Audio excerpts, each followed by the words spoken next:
आइए बच्चों, हम क्लास 10th में मैथ का ये पेपर है जिसमें हम आपको बोर्ड के पेपर में आने वाले क्वेश्चन को बताने जा रहे हैं। ये एपी श्रेणी का क्वेश्चन है।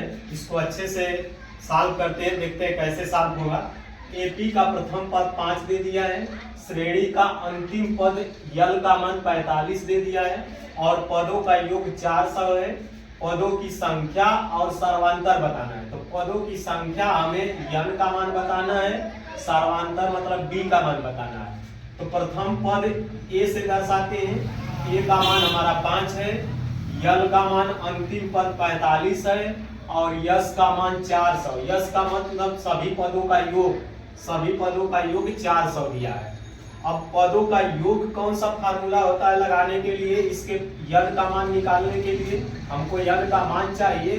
तो एक फार्मूला होता है, जब भी पदों का योग कर दे तो हम फार्मूले पहले लिख लेते हैं। ये formula S n equal to होता है n by 2a plus n minus 1 into D.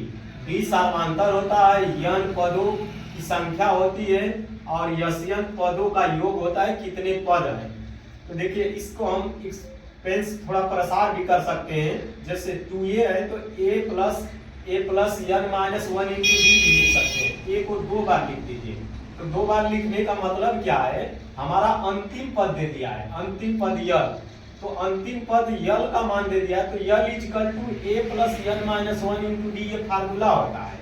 तो हम इसमें भी रख सकते हैं, लेकिन हम इसको बनाने की कोशिश किए कि यल का मान कहाँ छिपा है इसमें। तो इसमें छिपा यल का मान ये होता है, यल का मान a plus n minus 1 into d होता है, जिसको tn बराबर a plus n minus 1 into D भी कहते हैं और इसको यल भी कहते हैं।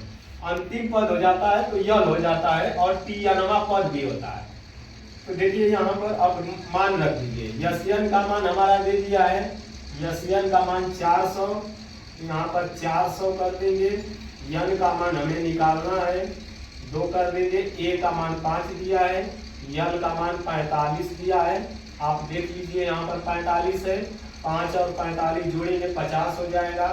इसको 400 रहने दीजिए, यन बाई 2 50 कर लीजिए।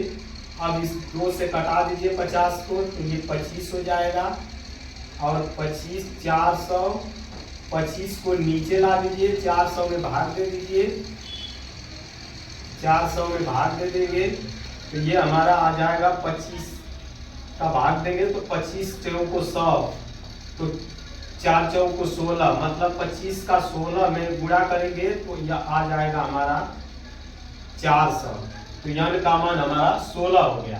अब हमें डी का मान पूछा है सर्वांतर, तो इसके लिए इस फार्मूले में रख देंगे। यल का मान दिया है, ए का मान दिया, यन का मान आ ही गया, डी का मान निकाल लेंगे। तो इसमें रख दीजिए यल की जगह 45, ए का मान 5 प्लस यन का मान हम 16 निकाल लिए हैं, 1 कर दीजिए, डी कर दीजिए। ये 45 कर दीजिए, 5 को इधर ला दीजिए, -5 हो जाएगा। 16 में से एक घटाएंगे 15 हो जाएगा और ये डी है तो इंटू डी कर दीजिए। 45 में से 5 घटाएंगे 40 हो जाएगा और 15 को नीचे ला दीजिए, 15 हो जाएगा और ये डी हो गया। इससे 5 से कटा दीजिए, 5 8 40, 5 3 15, तो 8 बटा में 3 आ जाएगा हमारा सर्वांतर डी का मान। तो इस तरह से डी का भी मान निकाल लिए और यन का भी मान निकाल लिए, हमारा यन और डी का मान। तो आप पदों का योग दे दिया था, प्रथम पद दे दिया था, अंतिम पद दे दिया था। अंतिम पद कैसे बनाया जाता है इसको आप सीख चुके हैं। जो l equal to a plus n minus 1 into d होता है। 2a को 2 भागों में तोड़ दिए, a प्लस a कर दिए और a plus n minus 1 into D को यल लिख दिए यहाँ पर और इसमें फार्मूले में रख दिए मान हम। तो इस तरह से हमारा यन का मान आ गया। यल डी का मान निकालना था तो l equal to a plus n minus 1 into d से इससे डी का मान निकालिए। तो आप समझ गए होंगे। ऐसे क्वेश्चन को आप सॉल्व करिएगा, मोस्ट इम्पोर्टेंट जो बोर्ड के पेपर में आते हैं। और ऐसे ट्रिक जानने के लिए मेरे चैनल का नाम SBS मैथ है। लाइक, सब्सक्राइब और कमेंट करें। धन्यवाद।